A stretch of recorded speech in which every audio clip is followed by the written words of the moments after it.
mujer valiosa, influyente, reflexiva, transformada, única, ocupada, sabia, auténtica. Radio La Voz Internacional trae para ti el devocional de damas en la voz de Lisette Orduz. Nuestra devoción de hoy se titula ¿Esclava de un esclavo? La base bíblica la encontramos en 1 Corintios capítulo 1 versículo 18 que nos dice: la palabra de la cruz es locura a los que se pierden, pero a los que salvan, esto es a nosotros, es poder de Dios. Reina Valera de 1995.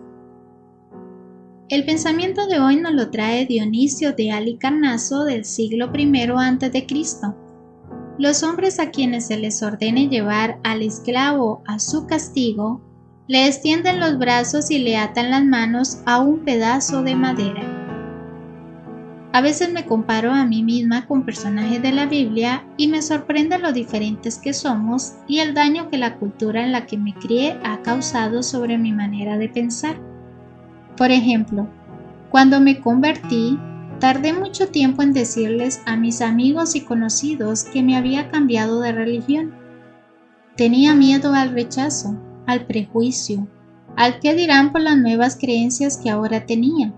Me avergonzaba pertenecer a un movimiento impopular por aquel entonces en mi país, España, y más viendo en la televisión noticias sobre sectas, en las que incluían a menudo a la iglesia adventista.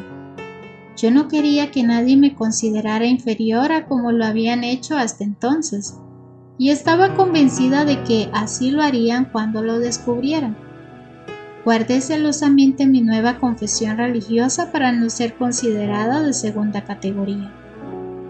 Y de pronto me topo en la Biblia con el apóstol Pablo gritando a viento y marea que era siervo de Cristo Jesús. Libro de Romanos capítulo 1 versículo 1. Si estaba mal visto en la España de hace 30 años ser adventista, mucho peor estaba visto en la Roma del siglo I ser esclavo de un esclavo.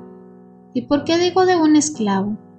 Porque en la práctica penal romana de aquella época, la crucifixión estaba reservada a los esclavos.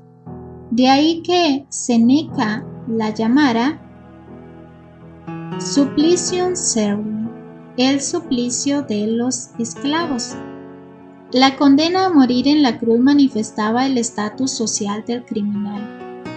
Quien escuchaba a Pablo decir, yo y la gente que como yo es cristiana, somos esclavos de un crucificado llamado Jesús. Lo que entendía era, son esclavos de un esclavo. El Pablo que escribió estas palabras tan fuertes se encontraba en el polo opuesto del pensamiento en el que me encontraba yo cuando me convertí. Él podría haberse presentado como Pablo, el ciudadano romano, el gran intelectual, pero prefirió hacerlo como el esclavo de un esclavo. No le importó suicidarse socialmente, ser tachado de ciudadano de segunda, y con esa actitud nos inspira valor. ¿Te importan los prejuicios sociales contra la religión? ¿Evitas decir que sigues a Cristo? ¿Intentas evadir el tema cuando estás con gente que no cree como tú? Sé imitadora de Pablo, así como él lo era de Cristo. 1 Corintios capítulo 11 versículo 1. Yo así lo hice y ahora no solo no me avergüenzo de pertenecer a esta iglesia, sino que hablar de ella me resulta una delicia, porque interiormente pienso que Dios usará esa conversión para cumplir su propósito de salvar. Oremos.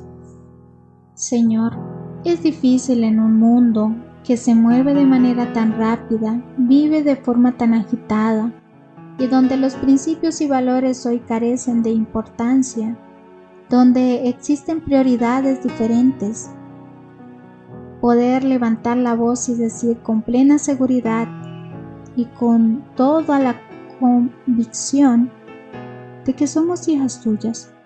Ayúdanos a tener valor y ayúdanos a sentirnos bendecidas, privilegiadas de poder ser hijas tuyas. Rogamos tu bendición en Jesús. Amén. Virtuosa. Lecturas devocionales para damas, escrito por Mónica Díaz. Hasta mañana.